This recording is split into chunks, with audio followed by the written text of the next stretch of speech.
This one is the second part for our chemical bonding topic.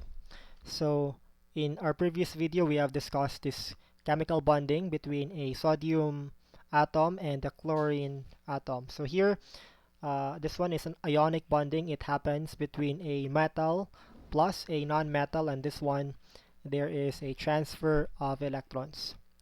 So next, we'll go on to another compound. We have FCl. FCl is formed by the bonding of fluorine plus a chlorine atom. So here fluorine is a non-metal, and the same thing for chlorine. So both of these elements are actually non-metals. Okay, so this one is a covalent compound. So here they share electrons. So for fluorine, it have 7 valence electrons because it's on the 7th group, or group 7A. So all of the elements here have 7 valence electrons. The same thing for chlorine, it also has 7 valence electrons. Here we draw the valence electrons as dots: 1, 2, 3, 4, 5, 1, 2, 3, 4, 5, 6, 7. And the same thing for chlorine. Chlorine have 7 valence electrons: 1, 2, 3, 4, 5, 6, 7. So both of these atoms are not happy. So they only have 7 valence electrons, and again, they want to have that 8 valence electrons.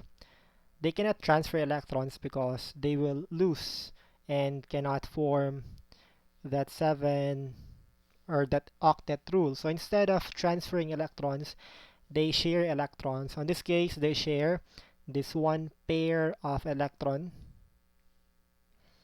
So let's try to check: 1, 2, 3, 4, 5, 6, 7, and 8.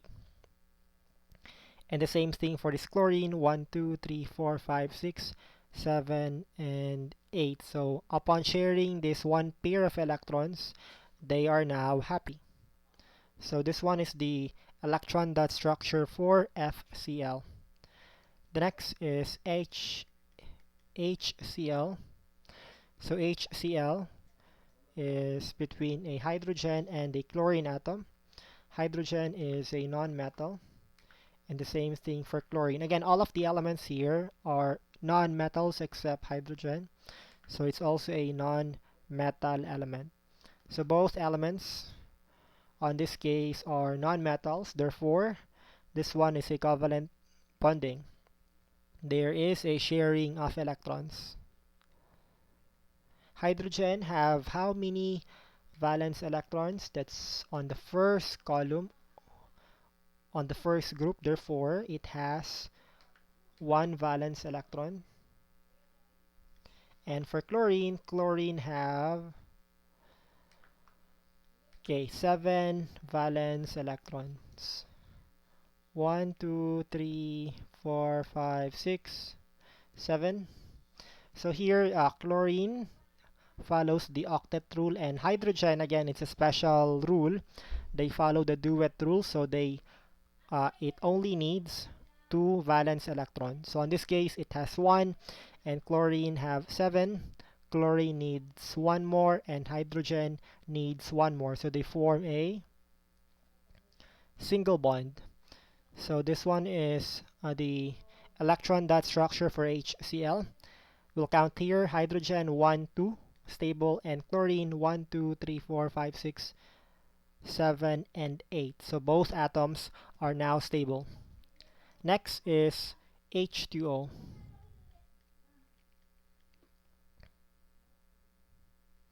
For H2O, that's 1 oxygen and 2 hydrogens.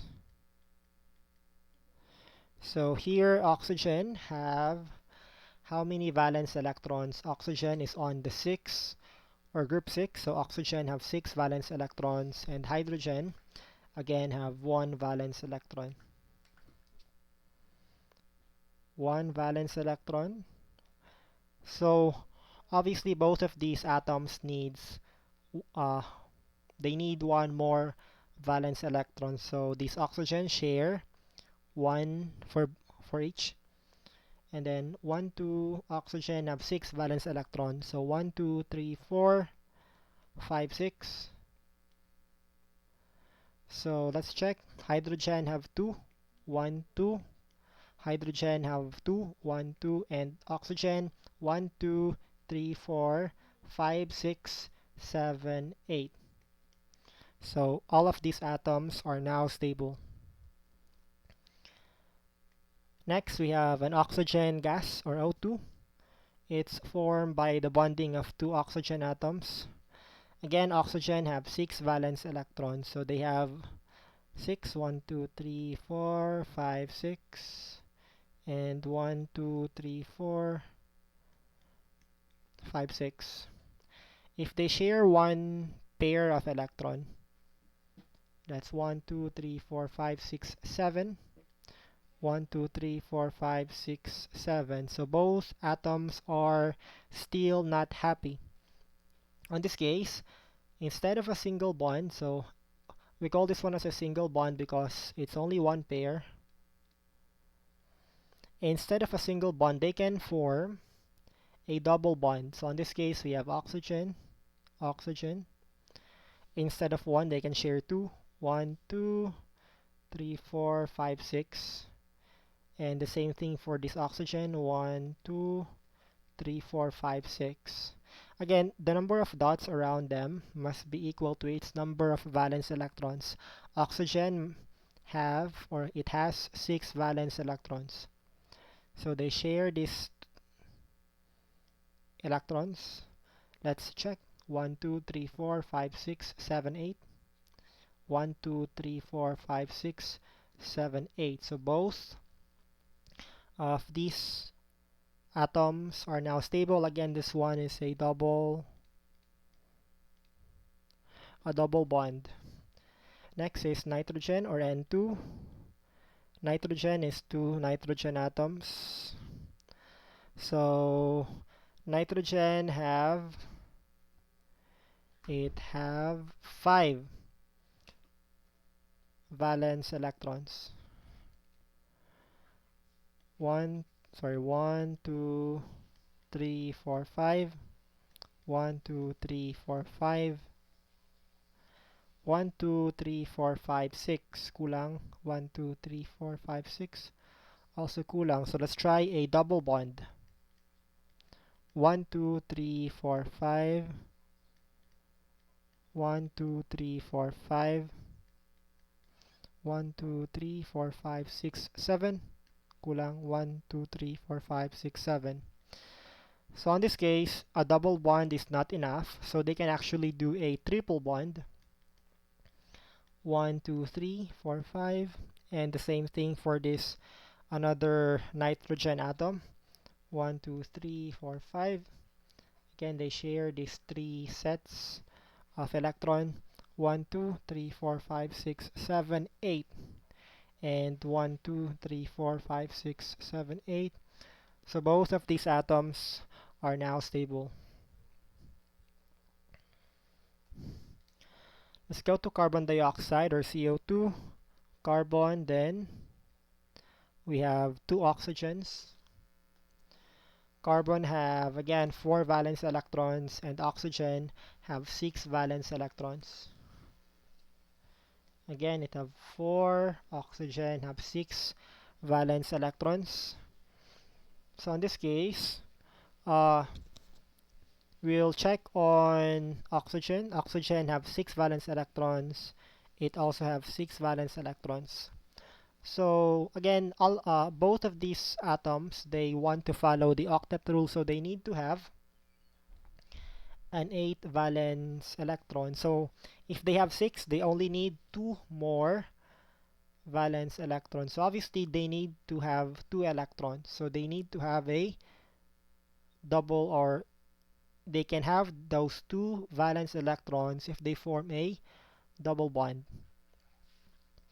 So 1, 2, 3, 4. Okay, let's check first if we have the correct number of valence electrons. Carbon have 4 valence electrons, and that's what here. 1, 2, 3, 4.